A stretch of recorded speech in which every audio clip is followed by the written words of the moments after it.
Another developing story today. Syrian officials say government troops now on the very verge of retaking the landmark city of Palmyra after pushing back Islamic State forces. TV news crews are on the road with the military. In fact, this is the latest image uploaded from the front line by a correspondent from the Rusia 24 news channel.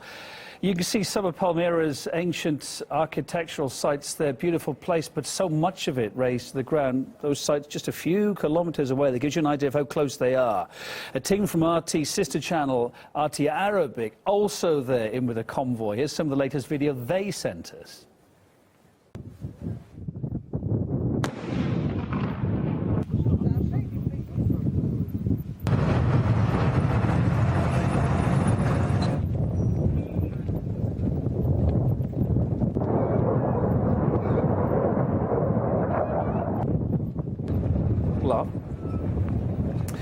Palmyra is known as the Venice of the Sands and is on the list of UNESCO heritage sites. It's home to arguably the world's most precious artefacts and monuments from antiquity and is viewed as the cradle of civilization. However, the city has been almost, as I said just now, entirely reduced back to sand again after it was captured by Islamic State fighters who view it as pagan and sacrilegious. They've destroyed a number of historic temples and ancient tombs that had stood almost intact for 2,000 years. Well, joining us on the phone now from the front line outside Palmyra is a correspondent for the Novosti, a Russian news agency, Mikhail Aledin.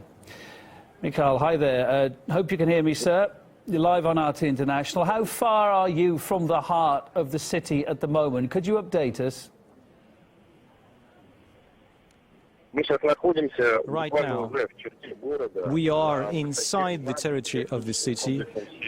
We are at the height which is near to the Semiramis Hotel, so it's a couple of kilometers away from the city heart, and so the fighting is currently in the southeast of Palmyra. The Syrian Army and the militia units, the Falcons of the Desert, have managed to liberate several hotels, including Semiramis, and so they have ousted ISIS terrorists from this district towards the city center. So with our own eyes, we can see the ruins of Palmyra, but unfortunately, the weather is not that good. There was a sandstorm in the morning, but maybe that was the factor that enabled the command of the Syrian Armed Forces to begin this offensive. Can you tell us how intense the fighting, the operation has been there?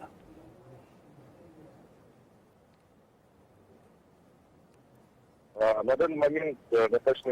the moment, artillery is very intensive. Aviation has not been used, but the artillery has been shelling the area quite intensively in the nearby districts. So we see that there's high-caliber machine guns, and the army is trying to oust the terrorists. But ISIS terrorists cannot take any counter-offensive attempts, so the initiative rests with the militia and the armed forces of the Syrian Republic. And one of the commanders of the Falcons of the Desert, who's right near with us, says that they're ready to go to the full end and to liberate Palmyra. To be clear, are you saying that the Syrian government military has met no resistance from ISIL here?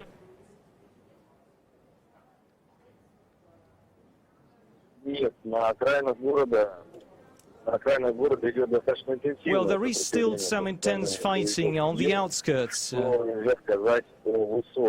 but there are some heights. They are not strategic. And they are still controlled by terrorists. So this height is 1 kilometer away to the left.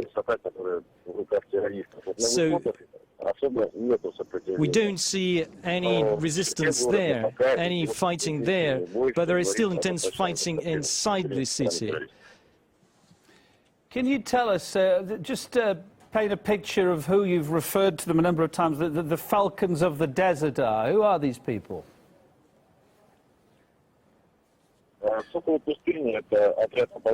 This is a militia unit which was formed 3 years ago, led by Mohammed Jabber. They are fully under the command of the Syrian Army, coordinate their activities with the government forces. They took a very successful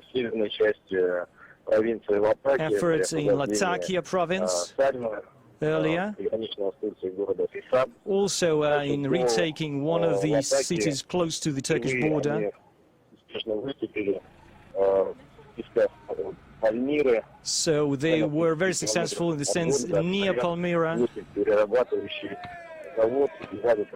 There's also a refinery close to the town, which are very important facilities for the Syrian economy. So they've managed to retake them.